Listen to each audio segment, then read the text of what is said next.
Well, hello there people from the internet and welcome to more Battlefield 1. Today we are talking about tanks, and in particular we're talking about the Howitzer tank, which I think is one of the better tanks out there. Now there are three variations of tanks, and each of that variation has three variations of that particular tank, so there is plenty to choose from. And you can also say that the AA is technically a tank. Only thing, if you want to go through a complete building from say one side to the other, it will fail you a lot of the time, so technically it's not really a tank if you want to put it that way, but still it can be used to great effect and it can do quite a lot of damage to the enemy team. But today we will focus on what I believe to be the best tank in the game, which is the Howitzer tank. Now I know some of you might prefer the Landship, some of you might prefer the big heavy tank, but hear me out and seeing why you should be going for this, because I just think that this is the way you should be sort of going for this if you want to become a good tanker.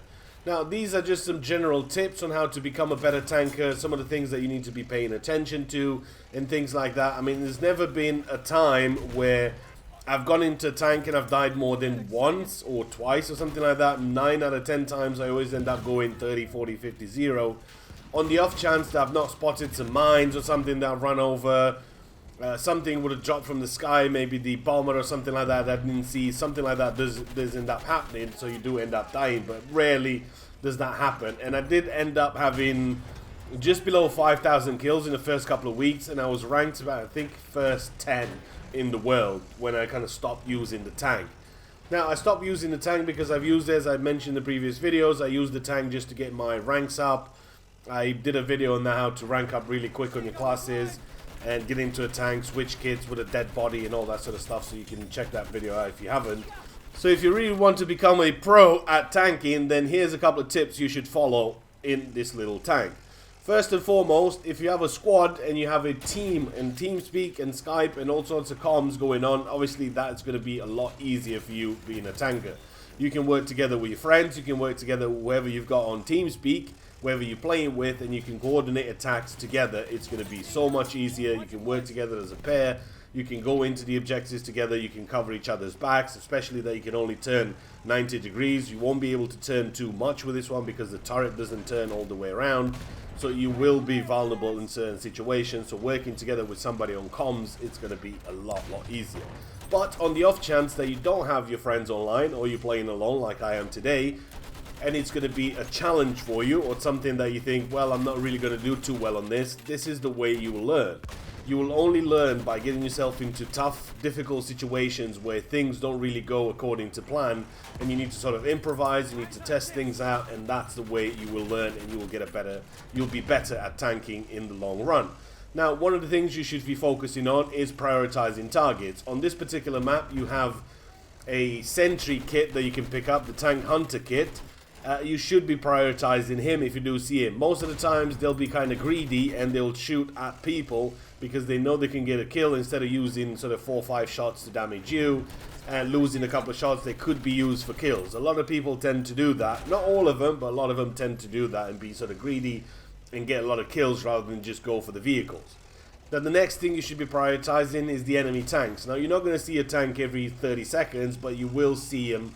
And when you do see him, you should be making an effort to take him down, because that's going to be your main sort of competition. That's going to do a lot of damage to you and disable you really quickly, and you should be taking him out. You should be making an effort to take him out quickly.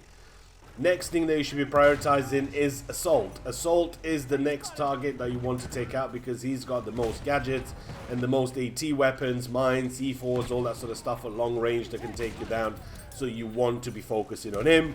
Then the next thing that you want to be taking out is going to be obviously the support, who's got the limpet charge and can still do quite a bit of damage to you. Can disable you, because you won't be able to turn around. You'll either have to hop out of your tank and try and kill him, or hopefully you save one of those quick repairs so you can get away really quickly when you need to.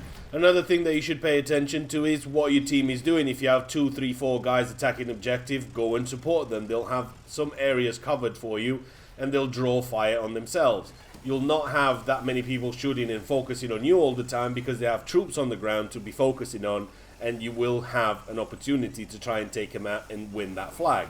Now in this situation, because I'm a smaller target, I can hide behind that rock, I can get a couple of shots into him, I'll have him disabled, I'll have a couple of things done to him, I still have 70% health, I can take another 2 or 3 shots, by the time he realizes what's going on, it's too late because he's already down, and I can just pick off the last couple of troops. That's the first one because I see and I know there's going to be another assault guy here.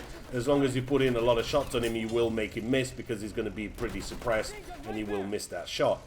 Pay attention to the environment, pay attention to what your team is doing. There's no point you going in an objective just you by yourself when you have 5 or 6 guys trying to cap a flag, because by the time they throw no grenades at you, K-bullets, anti-tank grenades and AT weapons and all that, you're not going to make it, and you're just going to be finding yourself back in spawn waiting for another tank, and you've not really helped the team at all.